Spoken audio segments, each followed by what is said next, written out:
복잡한 정치권 이슈를 한 칼에 정리하는 시간, 한칼 토론입니다.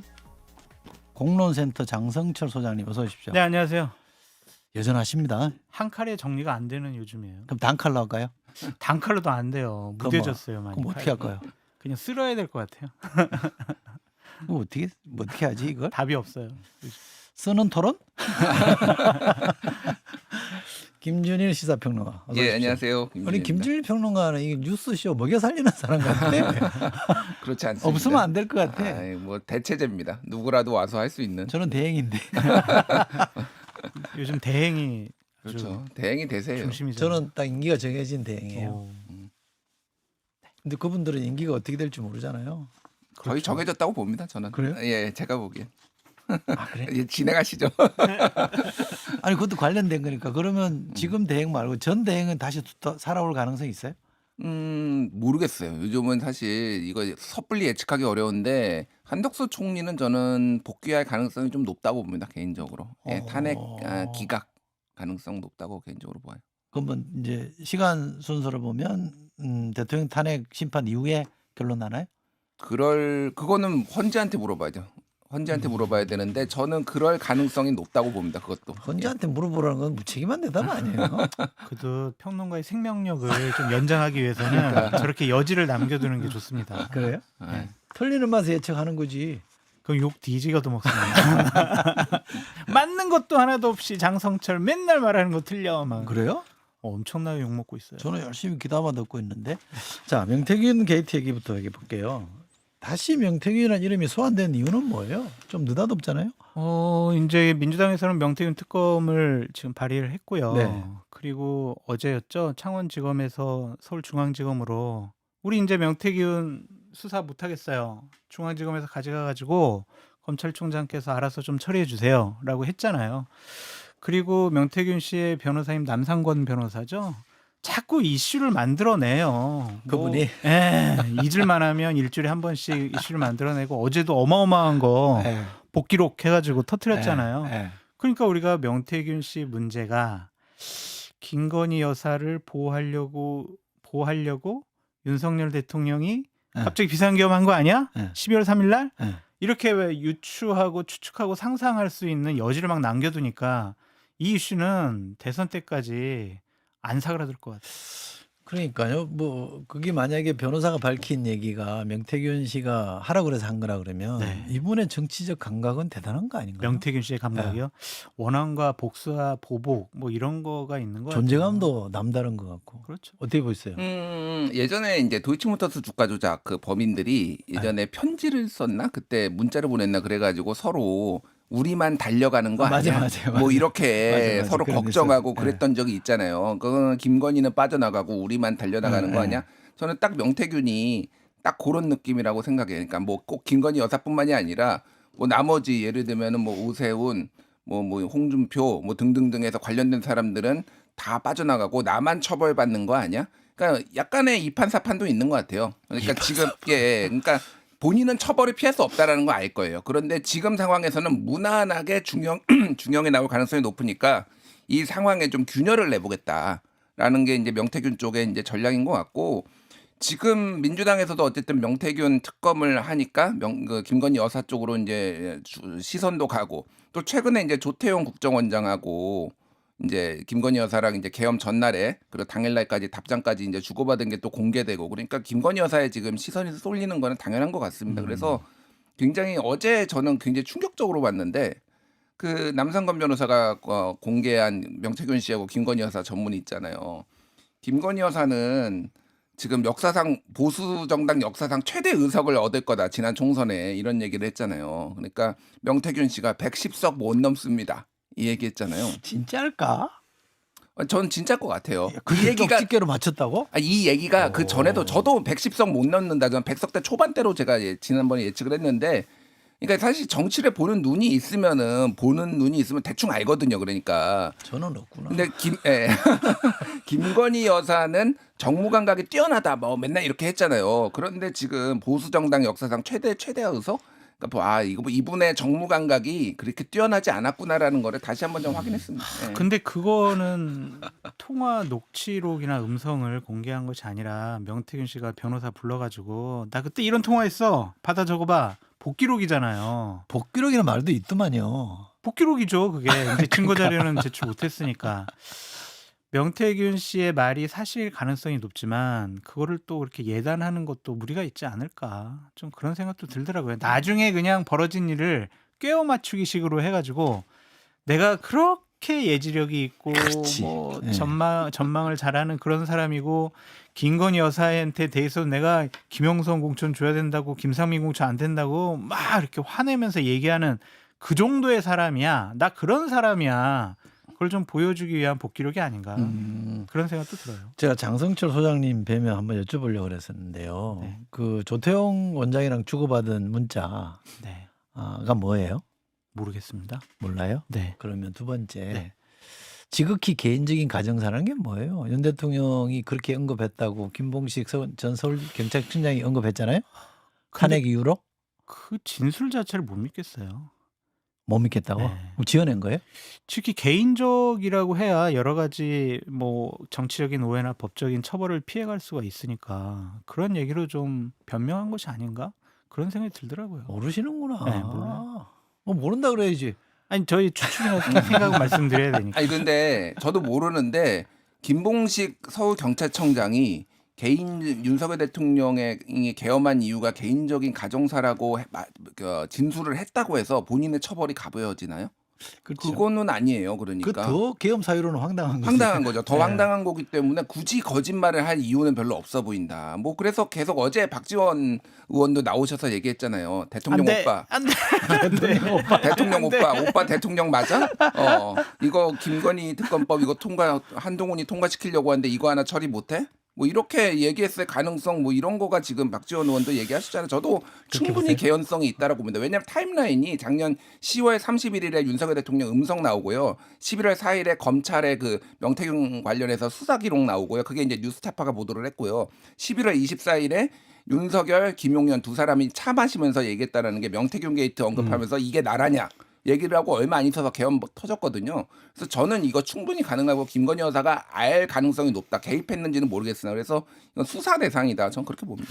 이철희 앵커님 저도 뭐 김준일 평론가님 말씀처럼 묻어 가시려고. 아니 동의는 해요. 저도 명태균 씨 건 때문에 그동안 다른 것도 막 쌓여 있어가지고 이대로 하다가는 정말 큰일 나겠네. 한 번에 그냥 싹 정리해버리자. 이런 생각 때문에 김건희 여사를 보호하기 위한 특검이라고 비상계엄이라고 생각은 하는데 명확한 증거가 없으니. 그렇죠. 예. 다 추론일 뿐입니다. 네. 또 하나 제가 두 분께 여쭤보고 싶은 게 언뜻 언급하시긴 했습니다만 명태균 씨가 지금 자포자기해서 내가 다 까겠다는 거예요? 아니면 뭔가 지금 시그널을 주고 있는 거예요? 예를 들면 국힘의 다른 주자들한테 나 건드리지 마라. 어차피 근데 뭐 윤 대통령이나 김건희 여사 쪽은 이미 이제 망했다고 보고 그렇죠. 이쪽에 사인 주는 거 아니에요? 자포자기 심정은 없는 것 같아요. 그죠? 그건 아닌 것 같죠? 예, 명태균 씨의 심리에는 자포자기라는 단어는 없는 것 같습니다. 그러니까 멘탈이 훌륭하신 분이야. 엄청나게 그죠? 그 당시에 그렇게 작년 9월 이후에 핫 이슈가 명태균이었잖아요. 네. 언론에 나와서 얘기하는 거 보면 주눅 들어 있는 모습 못 봤거든요. 자기 할 말 주장 다 했거든요. 자포자기인 건 아닌 것 같고요. 특히 홍준표, 오세훈 이 두 분에 대한 원한, 보복, 모욕감에 대한 뭐 반감 이런 것들이 현재 국민의힘 대선 후보들에 대한 평가로 나타나는 것이 아니냐 그런 생각이 들어요. 그러니까 홍준표 시장과 오세훈 시장에 대해서는 끊임없이 막 당신들은 문제 있어. 당신들은 내 옆에 구치소에 와 있어야 돼. 그리고 당신들 껍데기 벗겨버리겠어. 이렇게 얘기를 하잖아요. 아무런 증거는 아직까지 내세우지 못해요. 일방적인 주장만 있는 거지. 그래서 좀 곤혹스럽게 만들겠다. 예전에 나한테 모욕감을 줬어. 나는 자존심 상해가지고 이 두 사람 정말 가만두지 않겠어. 그러한 보복 차원의 심리가 있는 것이 아니냐라는 생각이 듭니다. 아니, 근데 동의는 하는데 앞에서는 개인적인 감정이 있는 게 아니고 포기하지 않는다라고 했는데 뒤에서 갑자기 보복, 넌 나에게 모욕감을 줬어 하면 이게 매치가 안 되잖아요. 저는 이게 아까 전에 그 뉴스연구소에서도 얘기가 나왔지만 검찰이 줄타기 한다라고 그랬잖아요. 명태균도 줄타기 하고 있다라고 봅니다. 일단은 아까 얘기했지만 누구한테 줄타기? 그러니까 이 정치 상황에 대해서. 정치 상황에 대해서 왜냐하면 지금 어떻게 흘러갈지 모르잖아요. 그러니까 균열을 내지 않으면 안 돼요. 지금 상황에서는 무난하게 혼자 그냥 처벌받고 끝나는 게 좀 복잡하니까 그러니까 이쪽도 찔러보고 저쪽도 찔러보고 뭐 민주당이 될 가능성이 높으면은 그쪽에 좀 더 시그널도 보내고 지금 여러모로 뭐 동분서주하고 있다 이렇게 보입니다. 그러니까 복수할 기회가 왔다. 기회는 이때다. 이렇게 생각을 하는 것 같습니다. 그러니까 특히 오세훈 시장과 관련해서는 여러 가지 뭐 문자도 주고받고 전화 통화도 하고 했는데 결정적으로는 오세훈 시장 측에서는 아니 도와준다고 왔는데 도저히 이 사람 뭐 실력도 안 되고 허무맹랑한 소리를 해서 거의 멱살잡이 하듯이 쫓아내버렸다 이렇게 얘기를 하거든요. 그래요? 그러니까 명태균 씨로는 상당히 이 감정이 상했고 모욕감을 느낀 거죠. 기회를 엿보다가 기회는 이때다. 뭐 오세훈 대선 출마한다고 조금이라도 흠집 내야지 이런 생각이 있는 것이 아니냐라는 상상을 해봅니다. 그럼 명태균 특검법은 될까요? 최종? 이번에 안 될 것 같아요. 국민의힘에서 이탈표가 최소화될 것 같고 거의 없다 이렇게 볼 그러니까 수밖에 없을 것 같아요. 거부권해서 돌아오면 재의결이 안 될 거다 이렇게 보시는 네, 거죠? 그렇습니다. 비슷하세요? 뭐 안 될 가능성 51, 될 가능성 49 정도로 보는데요. 왜냐하면 이제 정치 상황이 복잡해지잖아요. 그때면은. 평론가스럽게 말씀하시네. 평론가스럽게 얘기하면. 그러니까 왜 그러냐면은 이게 지금 28일인가? 아니 제가 날짜가 좋은데 이달 말에 어쨌든 지금 27일로 좀 뭐 예, 보도가 예, 예. 많이 나와요. 본회의 이제 통과시킨다라고 얘기가 나오면은 이게 저기 최상목 권한대행이 한 2주를 꽉 채우면은 3월 중순 정도 되거든요. 바로 거부권 행사 안 할 것 같아요. 그러면은 3월 중순이면은 윤석열 대통령 탄핵 이게 선고 시기하고 되게 비슷해요. 그러면 민주당이 요 카드를 들고 적당한 타임이라고 하는 거는 당내의 대통령 후보 경선이 치열해질 때. 그때 이제 뭐 상관이 있는 사람과 명태균 상관이 있는 사람과 없는 사람이 쫙 갈라지잖아요. 예를 들면 김문수, 뭐 유승민, 한동훈 이런 분들은 이제 관련이 없을 테고 방금 얘기했던 홍준표 뭐 이렇게 그러면은 이게 이제 그때는 이미 의원들도 좀 줄을 서기 시작하는 상황일 거거든요. 만만치 않을 거다 제가 보기엔. 만약에 통과가 안 된더라도 민주당 입장에서는 소기의 목적을 달성하는 효과가 좀 있을 것 같아요. 그러니까. 근데 검찰도 좀 특검의 명분을 상쇄시키려고 노력을 할 것 같아요. 그럼 뭐 저 김건희 여사 이번에 소환 조사할 것 같아요? 오늘 아침 언론 보도에 의하면 네. 윤석열 대통령 부부 소환 조사할 듯 뭐 둘 다? 이렇게 둘 나오고 다? 김건희 여사 같은 경우에는 우선 소환 대상자 뭐 이런 식의 표현도 있더라고요. 네. 그런 거 보면 김건희 여사를 소환 조사한다면 이전처럼 뭐 다른 곳에서 휴대폰까지 검사가 뺏기지 않고 청사로 불러가지고 조사하고 수사할 수 있다면 그래 한번 검찰 수사도 한번 지켜보자 이런 주장에 명분을 실어줄 수 있겠죠.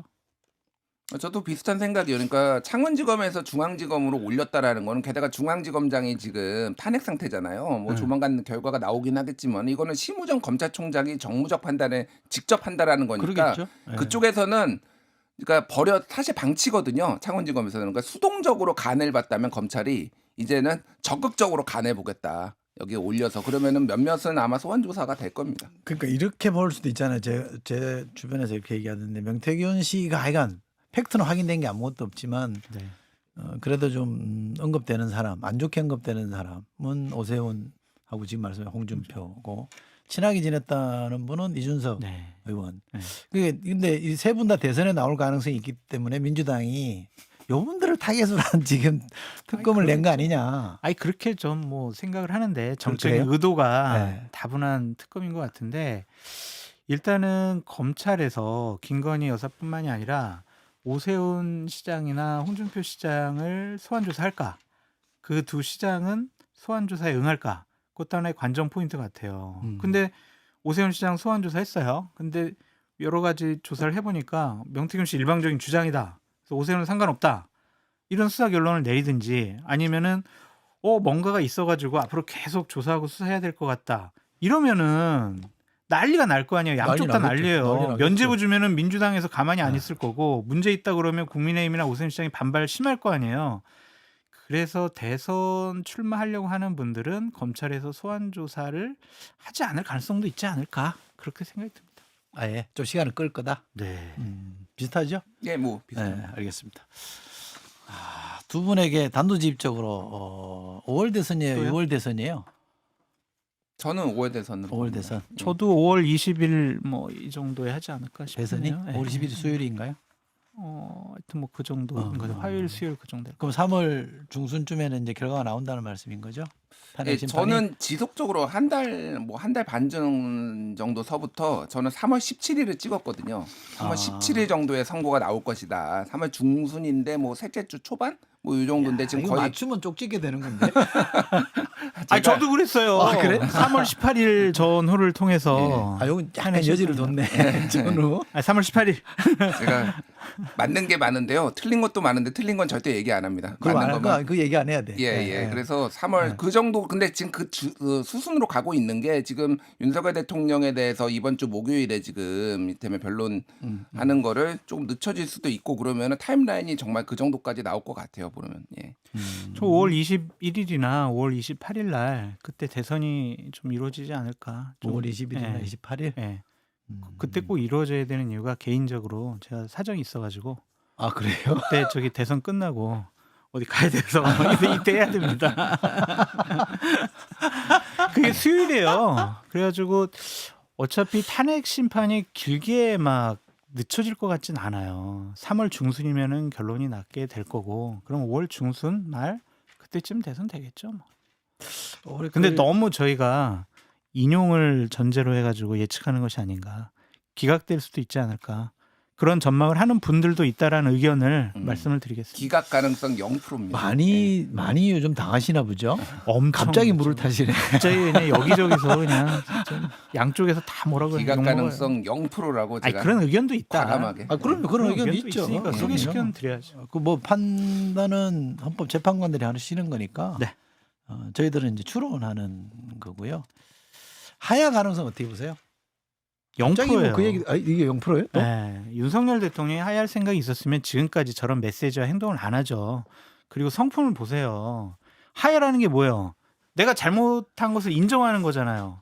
그럴 뿐이 아니에요. 그래서 야, 이게 하야를 해야 국민의힘이나 보수파가 대선에서 뭔가를 해볼 수 있는 최소한의 기반이 마련해지니까 하야했으면 좋겠어라고 얘기하는 분들이 있지만 윤석열 대통령이나 그 측근들은 전혀 그럴 생각이 없는 것 같습니다. 왜냐?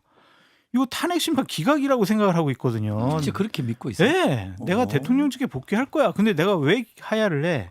이런 생각. 저랑은 다른 생각과 다른 세상에서 살고 있는 분들이기 때문에 하야 가능성은 마이너스 0%다. 그렇게 보여져요. 그러니까 저도 마이너스 0%라고 보는데 마이너스 0%는 뭐예요? 영화예요, 그렇게 영화. 말씀하시니까 예. 그게 이제 조갑제닷컴 대표 조갑제 전 월간조선 편집장도 그 주장을 하는데 사실 이게 조선일보에서 먼저 나왔어요. 무슨 칼럼 쓴 게 있더라 맞아. 양상훈 주필 네, 조선일보 맞아. 양상훈 주필 칼럼이 탄핵 대 기각 두 가지 선택지밖에 없나 그러면서 정치적 해결책을 얘기를 했는데 그렇죠. 자진 사퇴나 하야라는 표현을 안 썼지만은 과정은 다르지만은 결과는 똑같은 거를 얘기를 해요. 그게 이제 자진 사퇴밖에 없거든요. 근데 이제 이게 불가능하다 저는 봅니다. 왜냐면은 이게 법적으로 어쨌든 지금 탄핵 심판이 진행된다라는 거는 다른 공무원들 사례에 비춰봤을 때 사표 수리가 안 돼요. 물론 이건 대통령은 본인이 본인의 사표 수리를 뭐 할 수 있는 건지 잘 모르겠으나 그만둘 수도 있다라고 보지만은 아마 탄핵 심판은 계속 진행될 거예요. 그러니까 이게 결국은 탄핵 심판이 진행돼서 뭐 기각되고 그러면은 이제 뭐 불복하고 막 난장판이 되고 가장 강경한 목소리를 내는 사람이 되면은 이재명한테 질 것이다. 이런 우려가 지금 조선일보에 담겨 있다라고 보는데 윤석열 대통령은 그러실 분이 아니에요. 얘기했지만은 그렇게 생각을 했으면 여기까지 오지도 않았다. 그리고 박근혜도 그때 본인이 기각된다고 생각을 해서 본인이 갈 집 준비도 안 했어요. 준비도 안 했다가 부랴부랴 탄핵 인용된 다음에 막 난리가 났었거든요. 그렇게 전 뭐 지금 그렇게 봅니다. 박근혜 탄핵 시절에 저 이제 국회에 있었거든요. 그때 이제 대통령실 관계자들이 와가지고 막 설명을 해줘요. 이거는 기각이라고. 그래서 니들은 왜 그렇게 생각을 하냐 그러면 되게 또 논리적이고 그럴듯해요. 그러니까 거기 있는 분들은 그렇게 믿는 거죠. 이번에도 용산 쪽에서 그렇게 설명 좀 해주던가요? 요즘에 용사는 저랑은 접촉은 없습니다. 저는 금기어예요, 제가. 저들한테는. 그래서 그쪽 얘기는 잘 몰라요. 뭐 그냥 소신대로 하는 거지 뭐 있어요, 그죠? 욕을 너무 많이 먹었었는데. 네. 아, 괜찮아요. 저도 많이, 당사자 돼 보세요. 저도 많이 먹어본 사람이에요. 네. 욕 먹은 걸로 제가 선배예요. 아, 그렇습니다. 네. 알겠습니다. 괜찮아요. 네. 그 노상원 씨 수첩에 어. 두 분 이름은 없어요? 분발하겠습니다. 아이, 아쉽게도 대답 제 좋다. 이름이 없어서 분발해야 되겠고 거기에 네. 보면은 뭐 좌파 방송 뭐 좌파 언론인들 주먹으로 분쇄한다 뭐 이런 얘기가 차범근 있거든요. 씨도 있다는 거 아니에요? 예, 예. 그러니까 500명이 있고 그런데 그 명단에 이름이 이제 없지만은 뭐 예를 들면은 문재인 정부 때 공공기관 기관장들 무슨 뭐 청와대 근무했던 사람들 있네요. 나는 여기. 정부수까지 했는데 왜 없지? 그러니까 존재감이 어쨌든 없을까? 이게 이제 망상인지 아니면은 구체적으로 정보사에 폭파 잘하는 사람 7, 8명 추천 좀 해달라 이렇게 정보사 대령한테 얘기까지 했다는 거 보면은 이거는 망상으로 단순히 치부할 수는 없을 것 같아요. 그러니까 어쨌든 굉장히 무서운 일이 벌어질 뻔했다. 여기 다 도망 다니고 있을 뻔했다. 그 생각이 듭니다. 저는 좀 아쉬웠어요. 안 왜 내 들어있어서? 이름이 없지? 그럼 내가 400명, 500명 안에도 못 드나? 이제 그런 생각이 좀 들긴 했는데 끔찍한 일이죠. 거기 보면은 좌파 방송 언론사 간부들 주먹으로 분쇄시키겠다라는 얘기가 있잖아요. 주먹으로. 네. 분쇄 가루가 될 때까지 그 주먹으로 때린다라는 거잖아요. 와, 그런 생각을 하는 사람들이 비상겸 성공해가지고 지금 여러 가지 주도권을 행사했으면 저는 그 큰일 날 국방위를 국회의원 할 때 국방위원회를 했기 때문에 노상원 씨를 좀 봤어요. 아, 네. 음. 그런 생각을 가질 만한 사람이었나요? 이상한 사람이었나요? 그때도 뭐 안 좋은 일로 사실은 봤죠. 그렇죠. 그랬죠. 야, 이거 재밌다. 시간이 금방 다 와버렸네. 32분까지라는데 뭐 20초 남았네. 두 분 뭐 꼭 해야 될 하실 말씀 있으시면 하시고 가세요. 제가 시간 드릴게요. 댓글쇼에서 할게요. 아, 또 있어요? 네. 네. 1시간 아, 같이 그래? 하셔야 돼요. 괜히 재밌겠네. 자, 그럼 오늘 여기까지 되겠습니다. 공론센터 장성철 소장님, 김윤일 시사평론가님 두 분 고맙습니다. 감사합니다. 김현정의 뉴스쇼는 시청자 여러분의 참여를 기다립니다. 구독과 좋아요, 댓글 잊지 않으셨죠? 알림 설정을 해두시면 평일 아침 7시 10분 실시간 라이브도 참여하실 수 있습니다.